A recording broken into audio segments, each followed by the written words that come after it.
मंडलिकपुर के सुरेश ठेकेदार कॉन्ट्रैक्टर का रोज का रूटीन था। दिन में मजदूरों से काम करवाना और रात देर तक साइट पर रुककर हिसाब किताब करना। एक रात काम थोड़ा ज्यादा खिंच गया। घड़ी में 12-15 बज रहे थे। पूरा इलाका सुनसान था। हवा में ठंड थी और अजीब सन्नाटा पसरा था। सुरेश ने अपनी मोटरसाइकिल स्टार्ट की और अंधेरी सड़क पर निकल पड़ा। सड़क बिल्कुल खाली थी। दूर दूर तक कोई इंसान नहीं, बस हवा की आवाज और पेड़ों की सरसराहट। कुछ किलोमीटर चलने के बाद सड़क एक पुराने श्मशान के पास से गुजरती थी। ये जगह गांव में बहुत मशहूर थी। लोग कहते थे कि वहां रात में कोई नहीं जाता। लेकिन सुरेश निडर इंसान था। उसने गाड़ी की स्पीड बढ़ा दी। अचानक सड़क के बीच में सफेद कपड़ों में एक लंबी औरत खड़ी थी। सुरेश ने एकदम ब्रेक लगाया। बाइक फिसली और रुक गई। औरत बिल्कुल चुप, सिर झुका हुआ, बाल कंधे से आगे झूल रहे। हाथ सुरेश बोला, बीबी जी रात को यहाँ खड़ा रहना ठीक नहीं है, दूर हट जाओ, गाड़ी निकलने दो। औरत ने धीरे धीरे सिर उठाया। उसका चेहरा नीला पड़ा हुआ, आंखें बिल्कुल खून जैसी लाल और होठों पर एक डरावनी मुस्कान। सुरेश का दिल कांप गया। औरत की आवाज आई, मुझे घर छोड़ दोगे? सुरेश कुछ बोल पाता उससे पहले वो पीछे बैठ गई। बाइक का वजन एकदम भारी हो गया, जैसे कोई पत्थर बैठ गया हो। सुरेश डरते डरते बाइक चलाने लगा, पर उसके माथे पर पसीना था।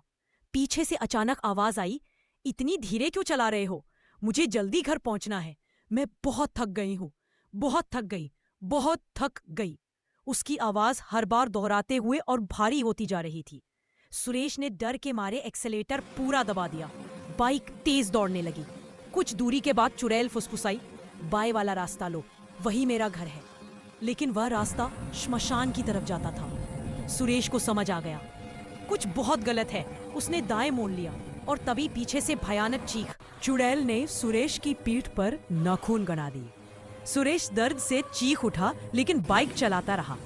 एक मोड़ पर पहुंचकर सुरेश ने जल्दी से एक मंदिर की दीवार के पास बाइक रोककर कूदकर भागने की कोशिश की।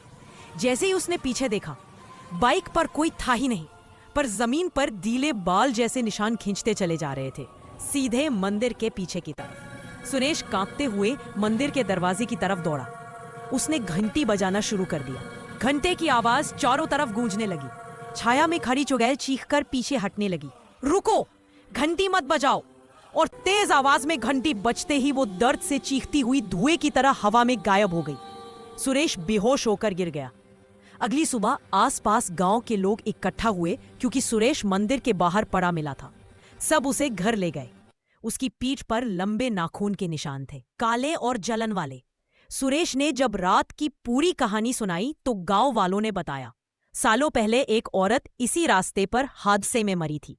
आधी रात को वही लोगों को रोकती है जो उसे श्मशान तक छोड़ देता है। वह कभी वापस नहीं आता।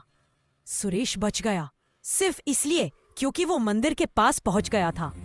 उस दिन के बाद सुरेश रात में कभी अकेली बाइक नहीं चलाता, और जहां उसने चुड़ैल को देखा था वहां आज भी सड़क पर एक अजीब ठंडी हवा महसूस होती है। और कभी कभी आधी रात को हेलमेट पहनकर कोई बाइक गुजरती दिखाई देती है, लेकिन बाइक पर सवार सिर्फ एक होता है। पीछे सीट अपने आप हिलती रहती है।